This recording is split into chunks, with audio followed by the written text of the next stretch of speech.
I'm Todd Jones, recovering from 30 years as a sports writer. Thanks for joining me as I sit down with some of the best sports writers of our time, who knew the greatest athletes and coaches and experienced firsthand some of the biggest sports moments of the past half century. We'll share stories behind the stories, some we've only told each other. Pull up a seat on Press Box Access. Jarrett Bell was a people person. He actually looks you in the eye and listens. Old school people skills have long made Bell one of the best informed and most trusted writers covering the NFL.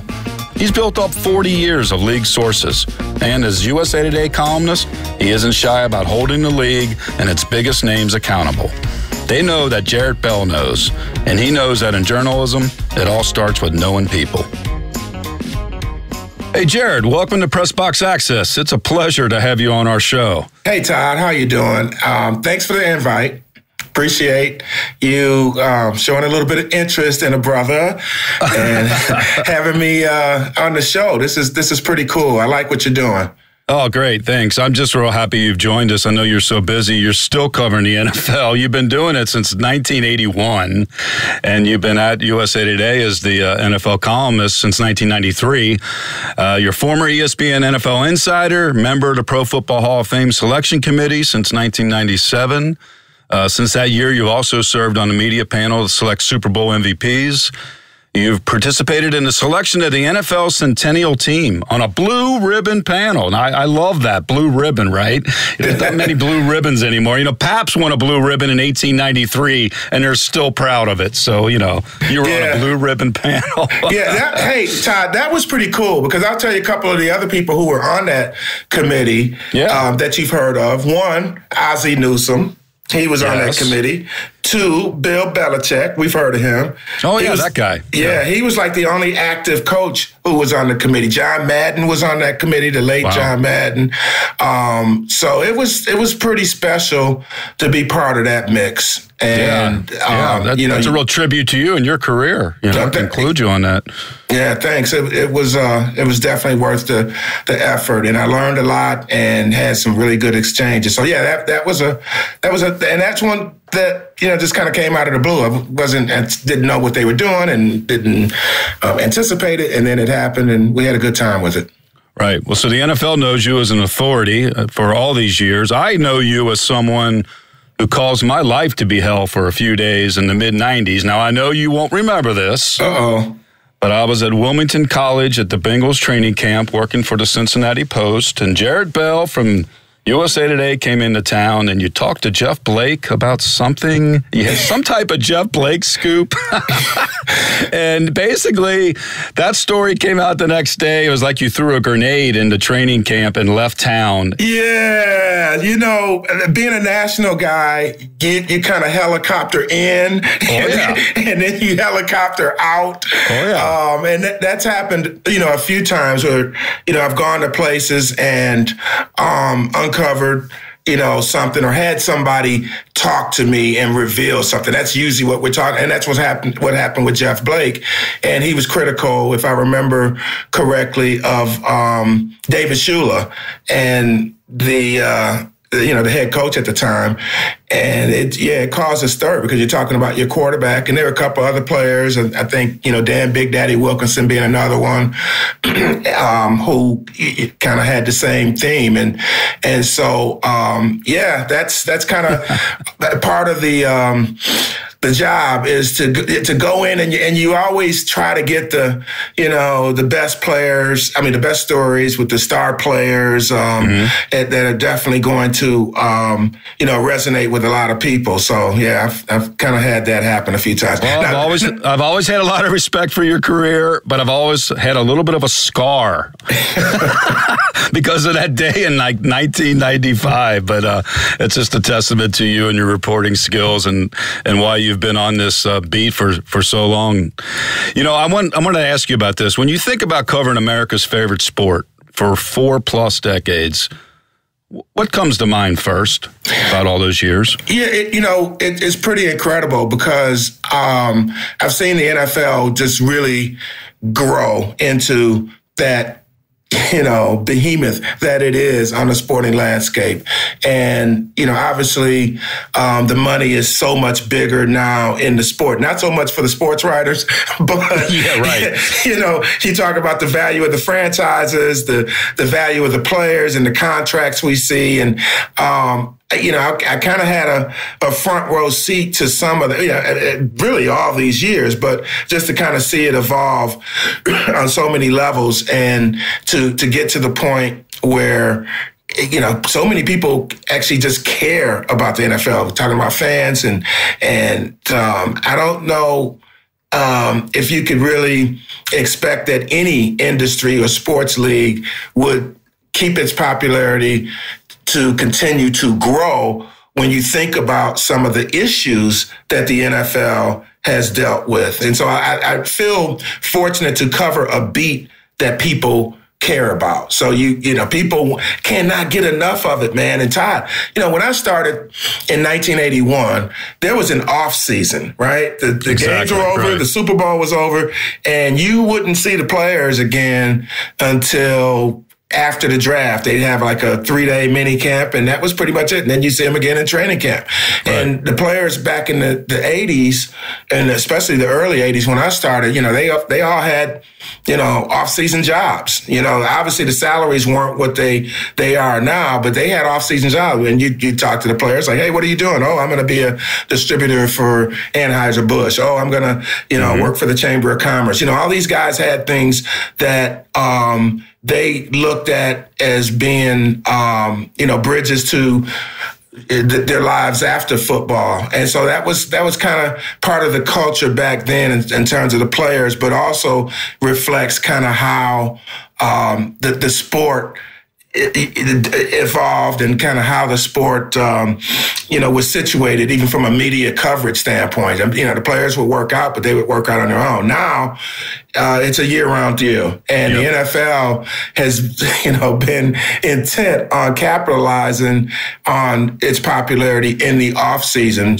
With the draft being such a big event and the combine. I remember going to the first, my first combine back in the 90s, and there may have been 15 reporters there. Okay, and now there's like 1,000, and I'm maybe 800. Maybe I'm inflating the number a little bit, but there are hundreds of reporters now.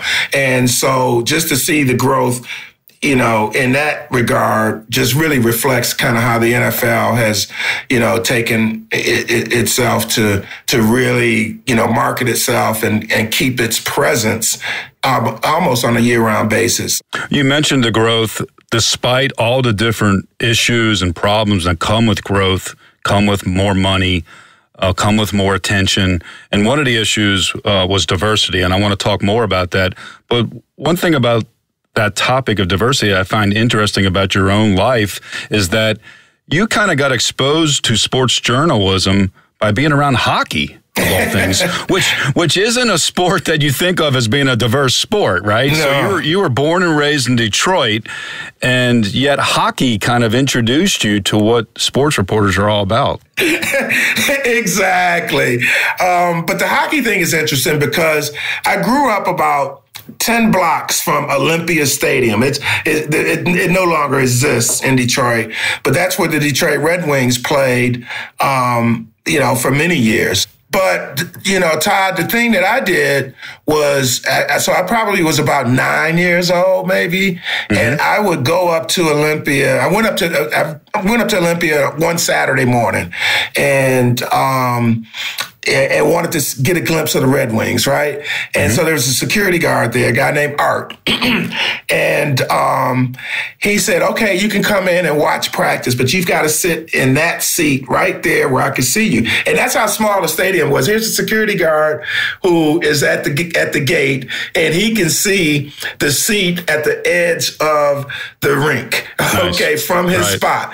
And he said, okay, I just want you to, you can do that. So I go back the next week and same thing. wing. He says, you know, you can go there, but make sure you stay there. You can't, you know, you can watch practice. So it was just me. You know, the players would be practicing, and they'd see me sitting there. They'd, you know, smack the stick against the glass, and, you know, shoot a puck against the glass, and, you know, wave and laugh and so on and so forth. Well, as time went on, every Saturday morning I'd go over there. I kind of got away. Art took his eye off me. You know, he got comfortable. It was like Barney Fife. Yeah, there you go. And Art took his eye off me, and I went down towards the bench area, and then I got to meet the equipment manager and the trainer, and so I was a fixture there on Saturdays for a while, just like that. And so one thing led to another, and I remember one of the assistant coaches, a guy named Billy Day, he asked me if I knew how to skate, and I was like, no. He said, we're going to get you some skates. So Billy Day got me some skates, and then I would go on the ice at Olympia after the team practiced, and that's how I learned to skate. And actually, some of the players, you know, even would stick around, and a couple of those guys. I remember Gary Bergman, who was a defenseman for the Red Wings. He taught me how to back skate, and then years later, it was like, I remember Marcel Dion, Hall of Famer, you know, one of the greatest players in NFL history. He taught me how to fight, and you know, Marcel Dion, I don't even know if he ever got in a fight in the NHL, right? He won like the Lady Byng trophy for sportsmanship.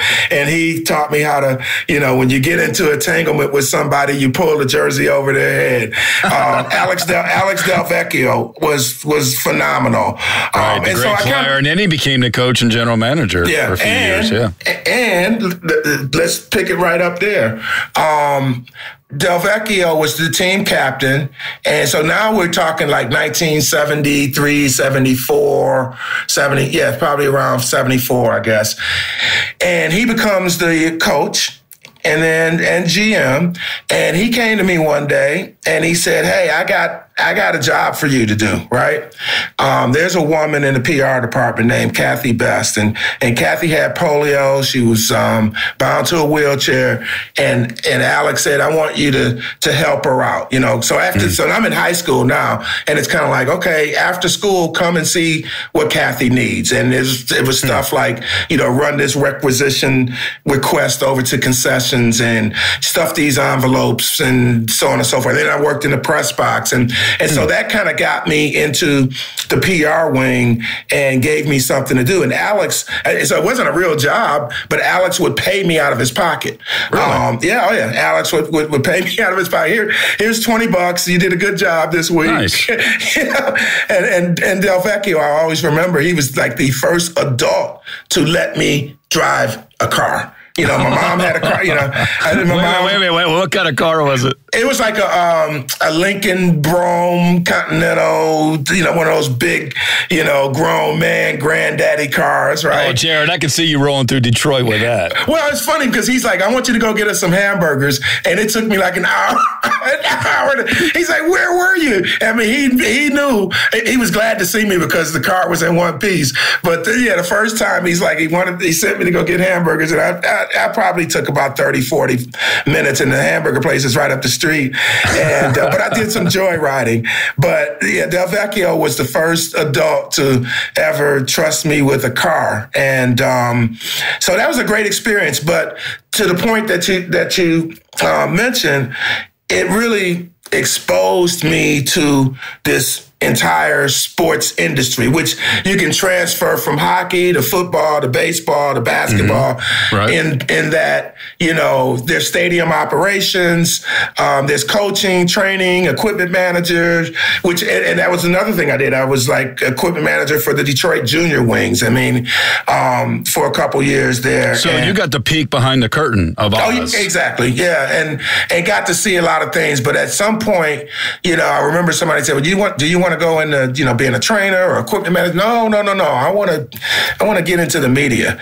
And, you know, like I said, worked in the press box for the Red Wing games, passing out, you know, stat sheets and stuff like that. And I just thought the reporters were pretty cool. And so then I go off to Michigan State and, you know, tried to, you know, make it work from there too. Well, you certainly did. I mean, you graduated in 1981 from Michigan State, and a few weeks later, you leave Detroit, or leave East Lansing, I should say, Michigan State, and you end up in Dallas, Texas, of all places, and you started working for the Dallas Cowboys Weekly in 1981, the team publication. What was that like to all of a sudden go into the professional world? And here you are, you're actually writing now. Yeah, well, I had a great benefit. My cousin, my late cousin, Larry Bethea.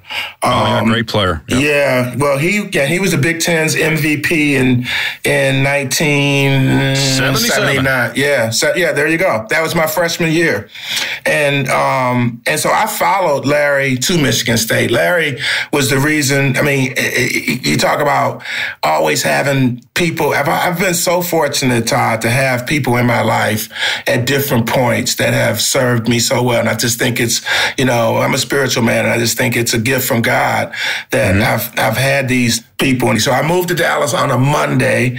It was the day after the Cowboys got clobbered in San Francisco. I think it was 45-14.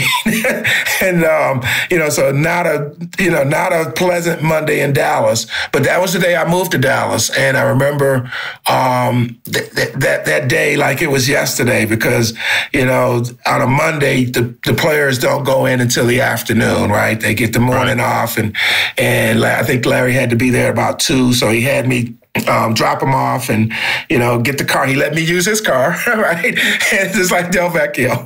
And and I remember waiting for him around 5 or whatever time they got out. And I'm in his car in the parking lot, and Drew Pearson comes out, and he comes over, and I had never met Drew, and I meet Drew Pearson right then and there. And then Drew was like, "Hey, he knew I was Larry's cousin because I told him, but he knew I was a relative because I'm in Larry's car.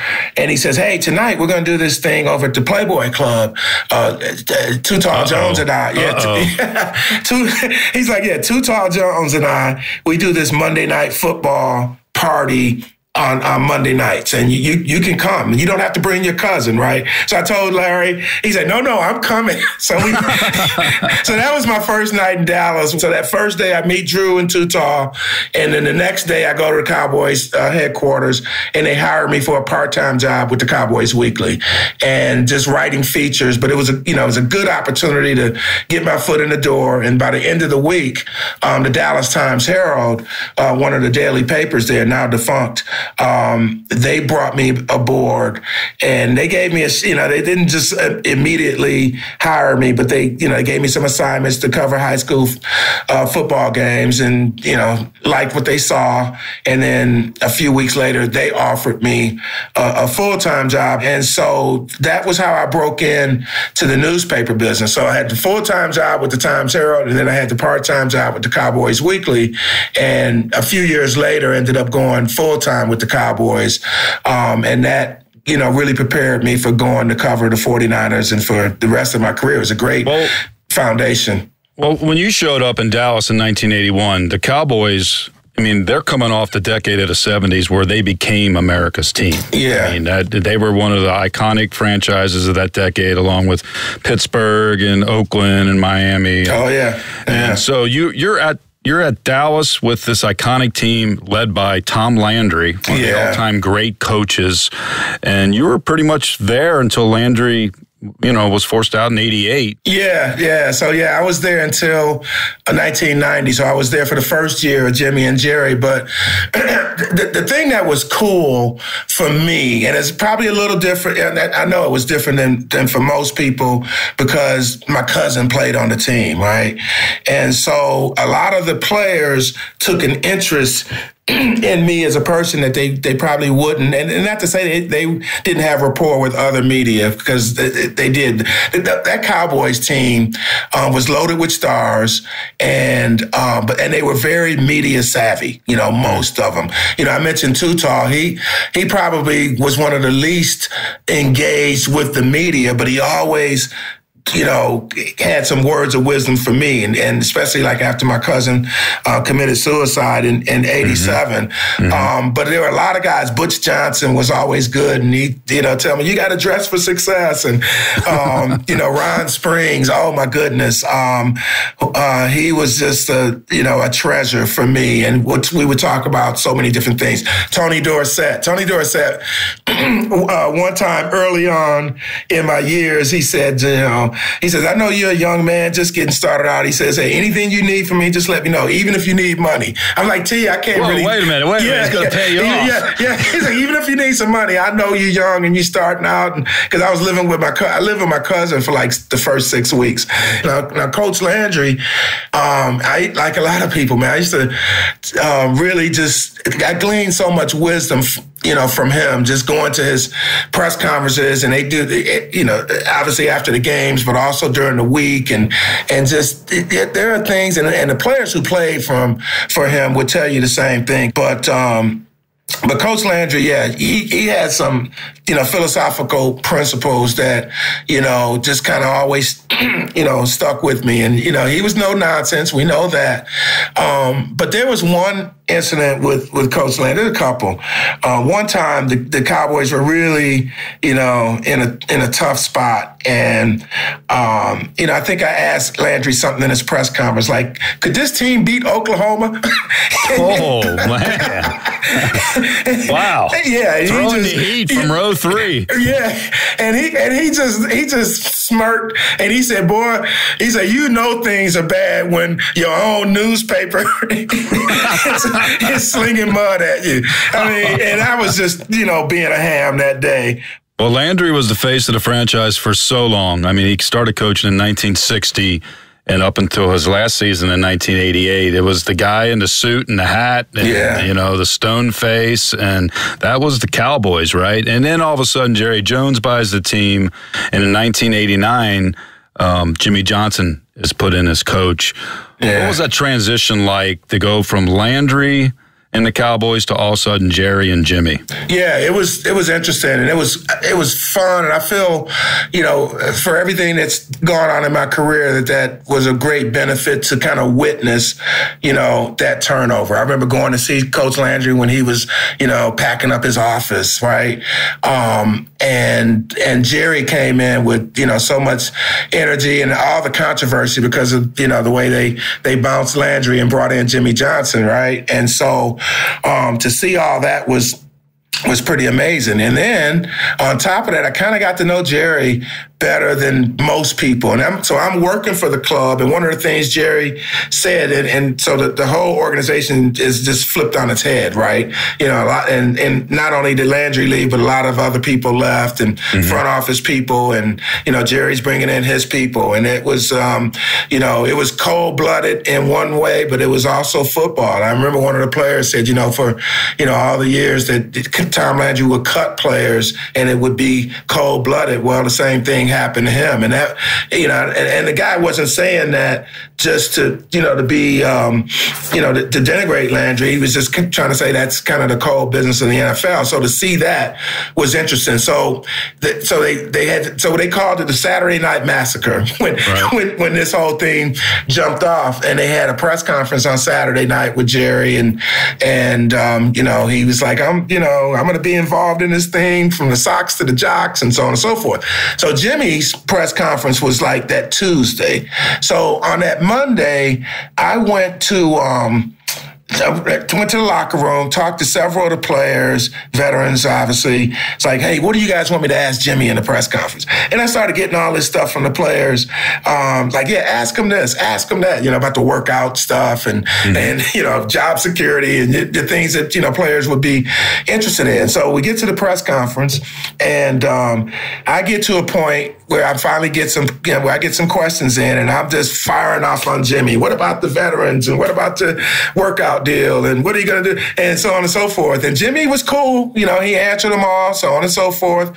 And that was that. So I go back to my office, and then a few minutes later, the phone rings, and it's Marilyn Love, who was Jerry's executive assistant. She just passed away last month. Back in early to mid-March, and her soul rest in peace. But she calls and says, Mr. Jones would like to see you. Okay, and so I go back to Jerry's office, and I had never met Jerry, right? But he's now bought this thing, and Greg Aiello told me from his perspective how it went down, because Greg said that he was in there with Jerry, and they were talking about the press conference, and he's like, "Who's that guy asking Jimmy all those tough questions?" And Aiello says, "Oh, he works for you. He works for me. Yeah, he's with the Cowboys Weekly. Get him in here, right?"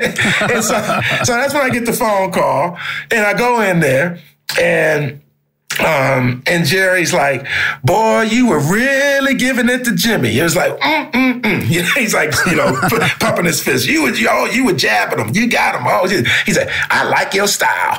Wow, right. I like your style. I love it. So that was how I met Jerry the first time. And then the next day, Marilyn calls and she says, "Hey, Jerry's looking for a barbecue place. What do you recommend?" Because they had just moved in from Arkansas. Right. And, with him and a lot of his key people.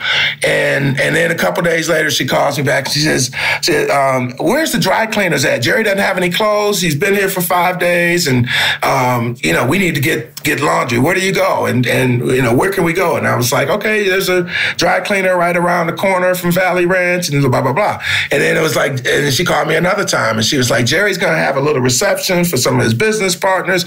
We need to get a printer. Who do we go to?" So those first few days after he purchased the team, Marilyn called me multiple times just for little stuff that, people needed when they're, It sounds like it wasn't America's team. It was Jarrett's team. No, I would not say that at all. But it was just, that just was a human thing. So then one day Marilyn calls. So about 2 weeks later, Marilyn calls and she says, "Jerry's going home to see his folks. He wants you to go with him." I was like, "Oh," so his folks, and they're both deceased now, but they were living in Springfield, Missouri.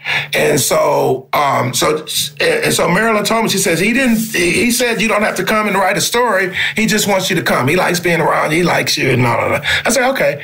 Of course, I'm going to get a story, and I got my notebook and all that stuff, right? So I did do a story, but, it wasn't like a condition, "Oh, come write a story on me." It was like, come hang out.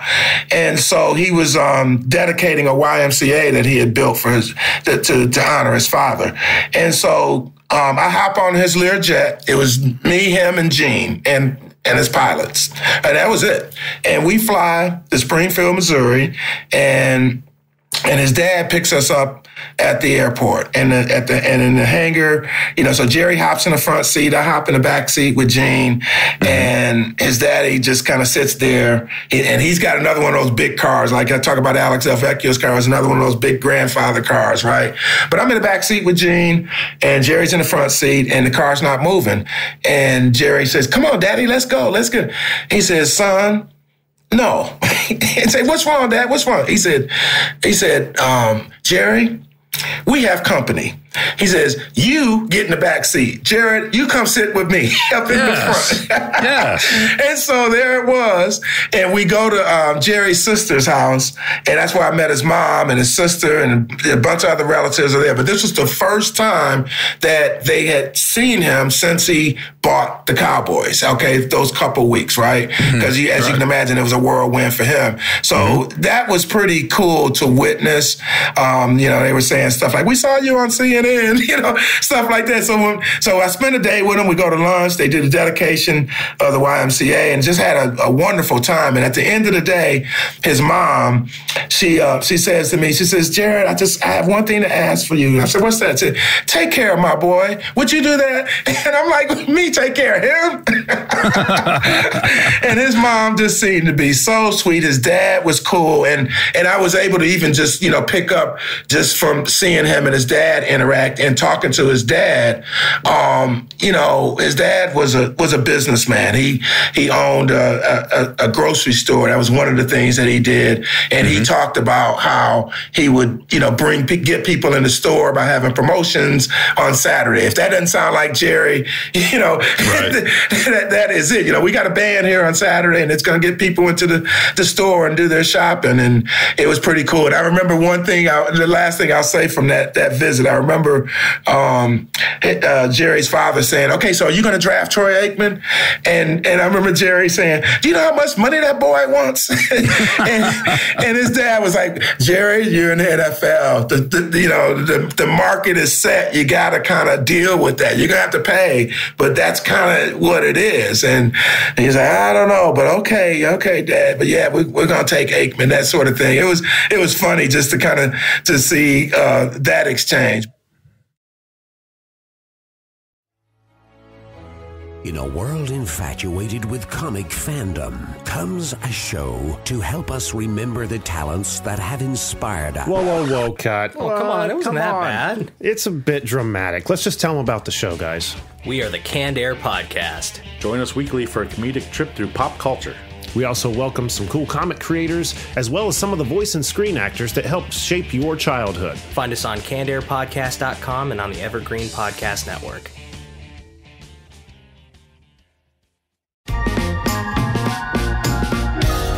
Well, you got to experience a lot of behind the scenes things and see how the machine works, just as you did when you were a teenager. So you do it all these years with the Cowboys, and then you leave Dallas after that year of 1989 with Jerry and Jimmy, and you transition yourself into covering a team but not working for it. And now you're going out to the Marion Independent Journal in Marion County, California, and you start covering the San Francisco 49ers, which is now the team in the NFL. They're coming off 2 straight Super Bowls. But like the Cowboys, when Landry and Jimmy transitioned, they were kind of in transition too when you showed up. They were going from Bill Walsh to George Seifert, right? Yeah. Well, George Seifert had been there for several years as defensive coordinator. Then when Bill Walsh retired, Seifert took over. So they had, it was kind of, seamless is probably not the word, but there was a lot of continuity that was there from, the Bill Walsh years and some of his coaches. I mean, Mike Holmgren, who grew up under Bill Walsh, was still there. And then he ended up going to Green Bay, and Mike Shanahan ended up, replacing him as a coordinator. But yeah, that was a great opportunity for me too to cover this team. And just like the Cowboys in the 80s, the 49ers had so many big personalities. Obviously, Montana and Steve Young was the backup when I first got there. But think about that, right? Steve Young exactly. was the backup. But Montana, Jerry Rice, Ronnie Lott, Charles Haley, Jesse Sapolo. That was one of my favorite guys. He was the center on that team, and it was cool to kind of get in the mix with them. Now, that first year, Todd, I got 0 scoops, okay? And there were like 12 newspapers that covered the 49ers. That was kind of the way it was because you had all these papers, just like my paper. The Marin Independent Journal was a smaller paper. We had like 50,000, circulation on Sunday. By contrast, the Cowboys Weekly had 100,000 circulation, by the way. But anyway, but I got a chance to cover a team on a daily basis. And, The 49ers went for the 3-peat. They didn't get it, and I didn't get any scoops that first year. But that second year, and this is what led to USA Today. So the paper that I worked for was owned by Gannett. So anything that I wrote, it went to the Gannett Wire, and they distributed it to the other Gannett papers around the country. But it's like 75 papers. So Gannett News Service, they had their own wire service. Right. And so the paper in Nashville, if they wanted to pick up my 49ers story, they could, et cetera, right? And so over a 3-day period, I had a scoop about Tim Harris, who had been obtained in a trade from the Packers, landed in jail. And when he was in Green Bay, he had some issues off the field related to alcohol. Well, he gets arrested before he even plays a game for the 49ers. And that's a problem. Yeah. And so I got the scoop on that. And then a couple days later, the 49ers lose to the Falcons. So now they're 2-4. It's like the worst start that they've had since '82 or something like that.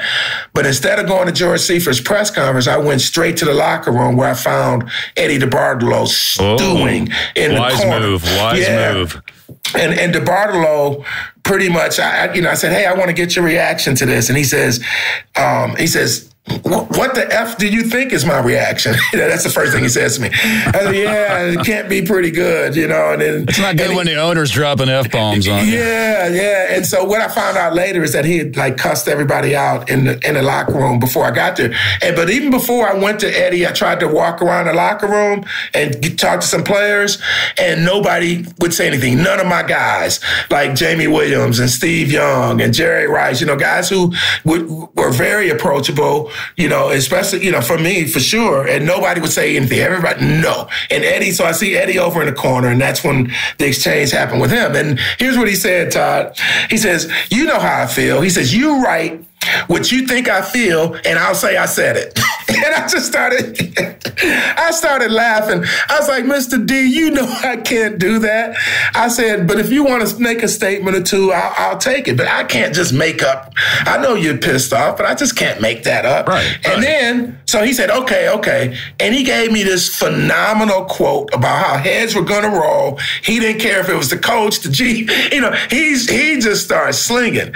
And so a few minutes later, all the other reporters come in the locker room from the press conference, and he's still in the corner stewing, right? Mm-hmm. And so they surround him, and they ask him, about his reaction, and he was just as calm and peaceful. And he says, at times like this, we need to stay together as a family. And so, and I'm standing I'm at the edge of the pack, like, yeah, Eddie, you tell him that. That's right, Eddie. Keep talking that way. Yeah, so the next day, everybody's got the reaction from Eddie with the calm, peaceful guy, and I've got, stripped across the front of the paper, DeBartolo rips for 49ers. And so that was cool. And then the day after that, I got another scoop that Joe Montana, who had these elbow issues, and he was not playing at the time because he was trying to, get through his elbow injury. Well, I had the scoop saying that he had decided to have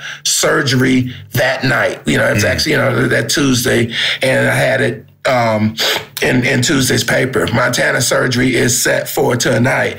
And so in 4 days, I had like 3 major scoops after going the entire first year on the beat, not having a scoop. And that just really kind of, taught me about, the whole thing of kind of getting into the mix, into the flow, as a journalist, as a beat writer, and kind of how you have to, put your time in for people to trust you with stuff and get to know them, and then, be able to, develop content from there. But yeah, it's like the chessboard. It's like the chessboard. You got to figure out like what pieces move what ways. Yeah, how they all fit together. Yeah, oh, yeah. Right. Oh, totally. And then right after the Montana story, USA Today called, and Gene Policinski was the managing editor, and he was like, hey, we want to bring you in here, during the off season. We got a program where where other Gannett papers loan us reporters, and we think you'd be great here. And so I went after the season and spent like 4 months at USA Today, and they had me covering primarily, college basketball and a couple other things. But that led to them, saying, okay, we want you. And I'm like, I want to go back and cover the 49ers another year. And I did that. And then they still, had a job for me the next year. So that's when I started at USA Today, and then it was national. But I will say this, Todd, it was great for me at that time, too, to have all of those sources that followed me from the Cowboys and from the 49ers. So, Jared, in 1993, you start covering the NFL for USA Today. Mm-hmm. How different was it to go from one team to all of a sudden now you're covering all the teams and the league in general?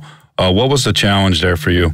Yeah, it was getting to know people and getting, to know people in different spots. And, when you cover the league from a national standpoint, you're usually going to be assigned to the hot teams, the hot stories, the hot games. So not complaining about that at all, but just like, when you go into New England, the local guys there are the ones who, have the sources and know the people. And so there was just the challenge of getting to really know different people. Now, you can't know everybody, but I came up with some strategies, Todd, that I think helped. And one was I decided that I was going to try to get in with certain big-time players when they were coming out of college, right? And so it always became very important for me to get to know some of these guys and write about them. And usually, when guys are coming out of college and they want their draft stock, to be, solidified, they're open. So I started going to visit certain, every year it'd be one or two guys, and I'd go visit them on their college campus or in their hometown. I remember interviewing Michael Vick at a McDonald's in Newport News, Virginia. Charles Woodson went to University of Michigan to see him, and that helped lay the foundation. So now when you see Charles Woodson and he's with the Raiders, he knows you. He knows you by name. You have a working relationship, exactly. Right? You developed that. Yeah, so that was one of the strategies. And the other strategy was to, and I got this from, reading Sports Illustrated and talking to some of my Sports Illustrated buddies, Mike Silver being one. You go and you try to have dinner with people because you want to get some access. So a classic example. So I would go someplace and it would be like, okay, let me take you to lunch, right? And Troy Aikman, Emmitt Smith, Michael Irvin, my Cowboy guys, we had to have a lot of meals over the years. With Aikman, it was at training camp in the cafeteria, and even for some of the other guys, it was that. But you go to a town and you say, I want to have a meal with you. But Bruce Smith is the most classic example of how this works, because I didn't know Bruce, right? But obviously he was, one of the top players in the NFL at the time. And so I called the PR guy and I said, hey, I'm coming in for the Jacksonville game in like 2 weeks. Can you ask Bruce Smith if he'd go to dinner with me if I come in town like a day early? And so the PR guy calls me back. He says, yeah, Bruce said he'd do it. He just wants to bring his family. So I look in the media guide while Scott Birchtold is on the phone, and I see Bruce, his wife, and their newborn baby, Austin, who was like 6 months old, 8 months old or something like that. I say, sure, I can do that. So he says, okay. I can handle 3. Yeah. And so Bruce says, meet me at Jim Kelly's restaurant at whatever time on Friday night. So I get to the restaurant and the people will say, oh, we're expecting you we put you in the back room, private room. The Smith party is waiting for you. I walk in the room, Todd. Wait, a Smith party? I walk in the room and there's like 10 people in there. And I'm like, whoa. And I said, wait a minute, you said your family. That was the first thing I said. I looked up, you said your family. He said, this is my family. That's my sister. That's my brother-in-law. That's my nephew.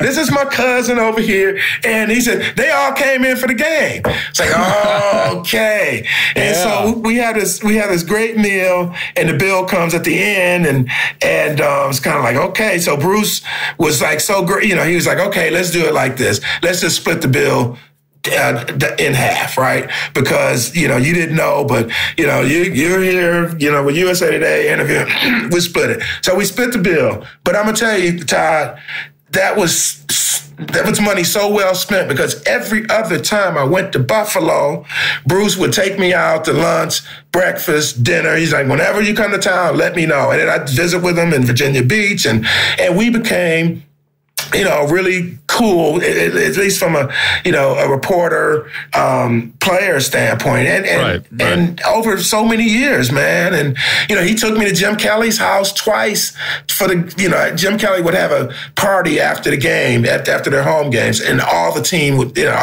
most of the team would be there. And that's how I met Jim Kelly and met Jim Kelly's father. And, so that access you don't get. And then consequently, or maybe consequently is not the word, but,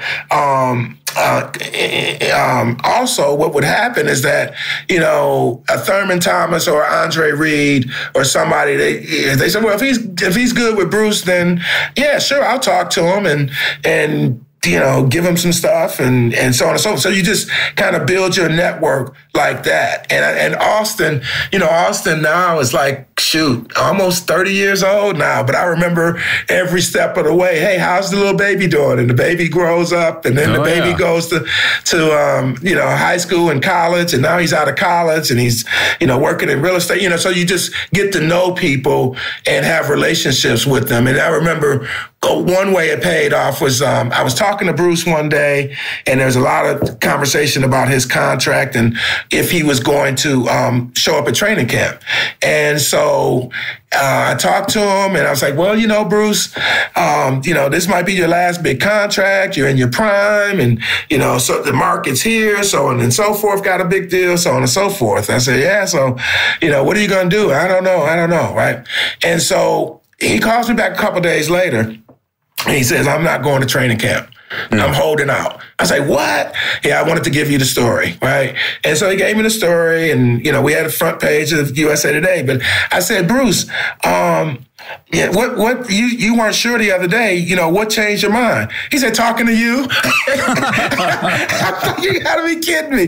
He said, not just you, but I talked to Thurman and Andre and, Daryl Talley and some of them get Biscuit, and he So you throw a grenade into the Buffalo media room just like you did to me and Jeff Hobson. Well, I will say this. So the next day, the day the training camp's opening, the Buffalo News has a headline that says, Bruce Smith, will he report? ? And USA Today front page has Bruce Smith with Bruce Smith comments saying Bruce Smith is not coming to training camp.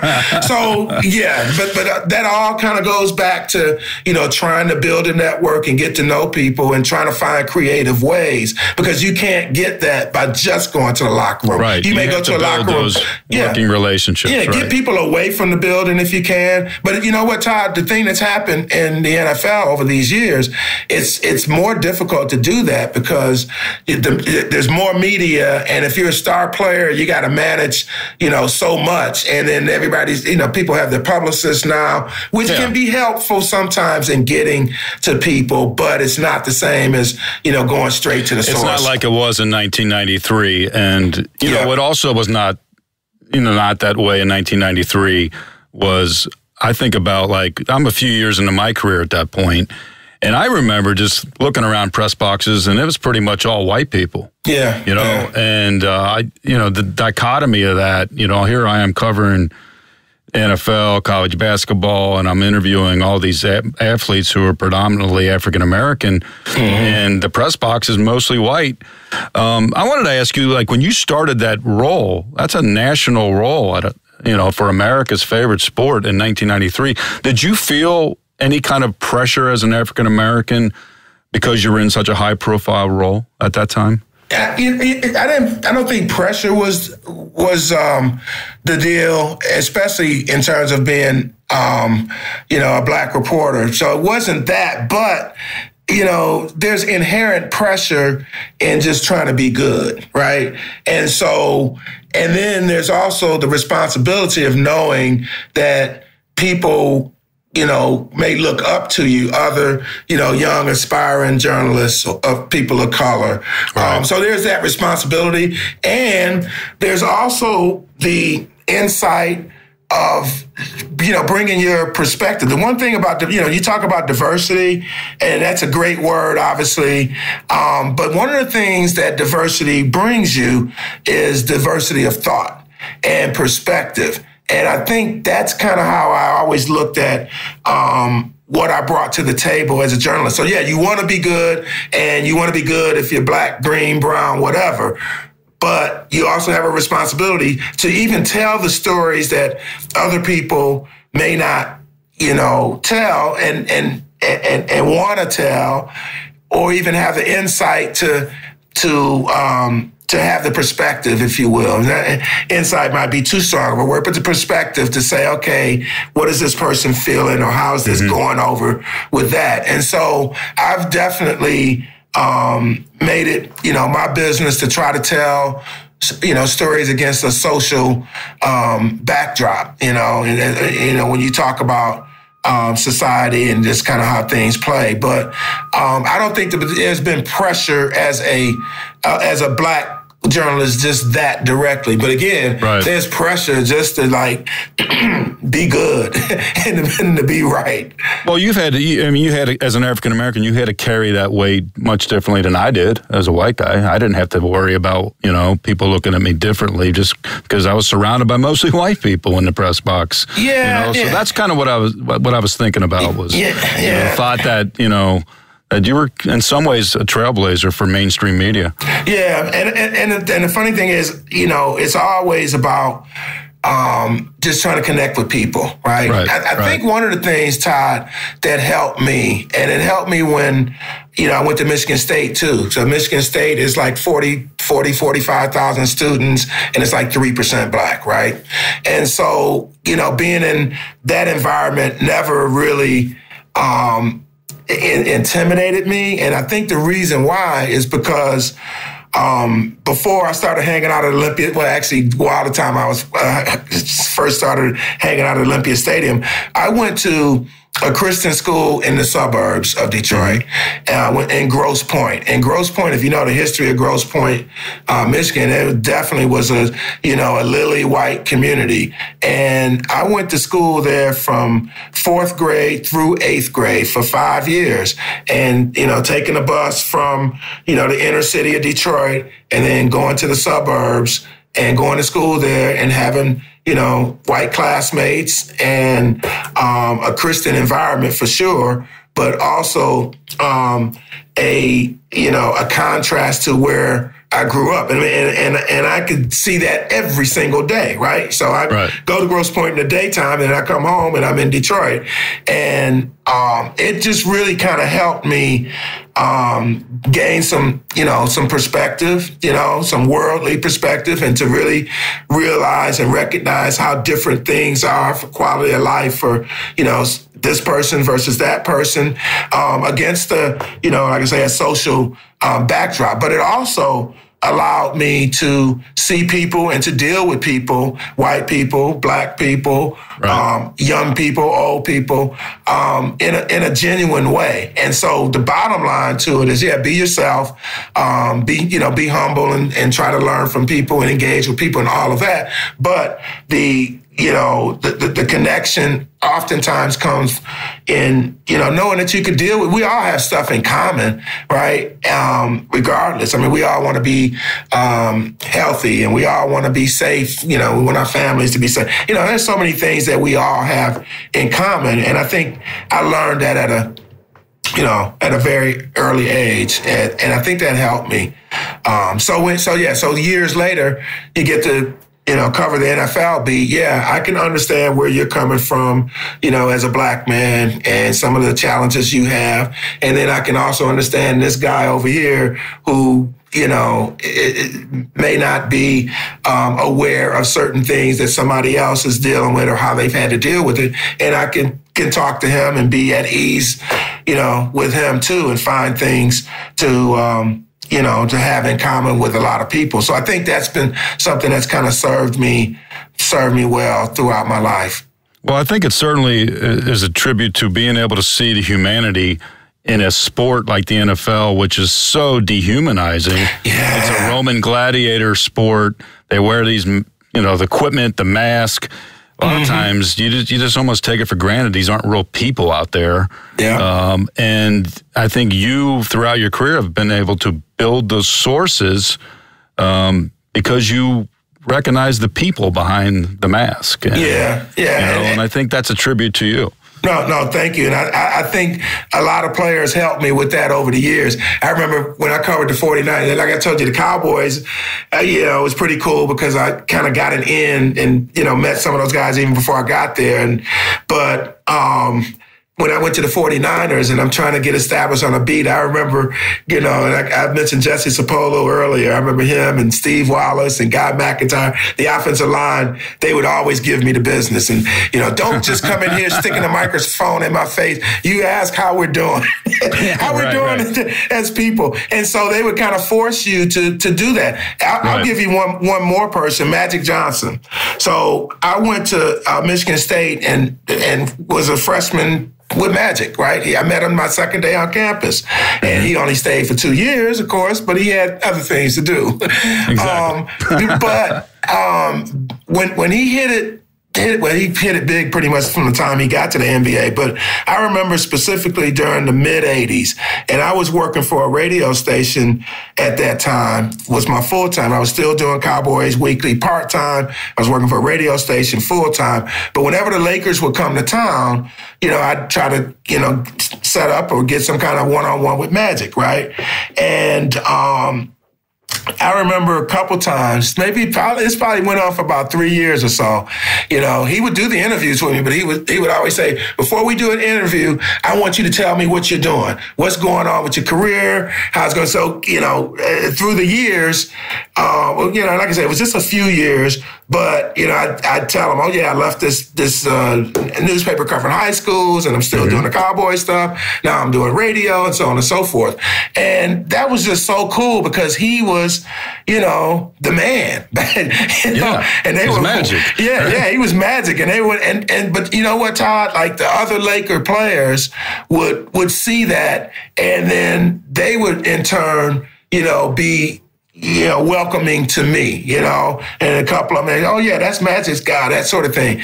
Right. It's not that I was like super close to Magic when we were in college. We did have a class together and I would see him, but it's just kind of like, as his star rose, he just seemed to really kind of remember, I remember this guy from Michigan State and look at him now and what is he doing, that sort of thing. So I always really, appreciated that. Well, you've certainly throughout your career been able to shine a light on so many different people, players, coaches, owners, and get past the cardboard cutout that we see sometimes and get back into the actual who are these people. And, readers, viewers, listeners have all benefited from the great coverage. And I know the NFL has certainly provided you an interesting life from those days in Olympia Stadium when you thought you were going to play hockey to actually spending 4 decades covering the NFL. I just want to thank you for your time, Jarrett. It's been a really enjoyable conversation with you, and I know the NFL never stops. You got to start working those phones and hit the keyboard as soon as we hang this up. But I did want to thank you for this. I really enjoyed it. Oh, Todd, I appreciate you having me. It's been a good deal for me as well, just and therapeutic, just to kind of have a walk down memory lane. This is cool. Thank you. All right, thanks, Jarrett. Take care. Thanks for listening to Press Box Access. You can find us here with a new episode every other Wednesday. If you enjoyed this episode, please be sure to subscribe and follow us on Apple Podcasts or on your favorite podcast app. We'd love for you to review us. 5 stars would be nice. Follow us on social media. Drop us an email at pressboxaccess@gmail.com. And be sure to spread the word. Everyone is welcome here. This has been a production of Evergreen Podcast. A special thank you to executive producers Michael D'Aloia and Gerardo Orlando, producer Bill Huffman, and our audio engineer Nathan Corson. I'm your host, Todd Jones. It's closing time. Rock on.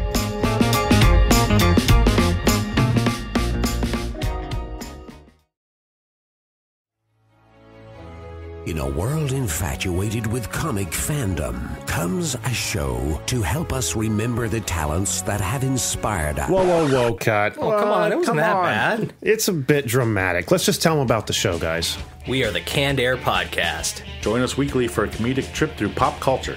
We also welcome some cool comic creators, as well as some of the voice and screen actors that help shape your childhood. Find us on cannedairpodcast.com and on the Evergreen Podcast Network.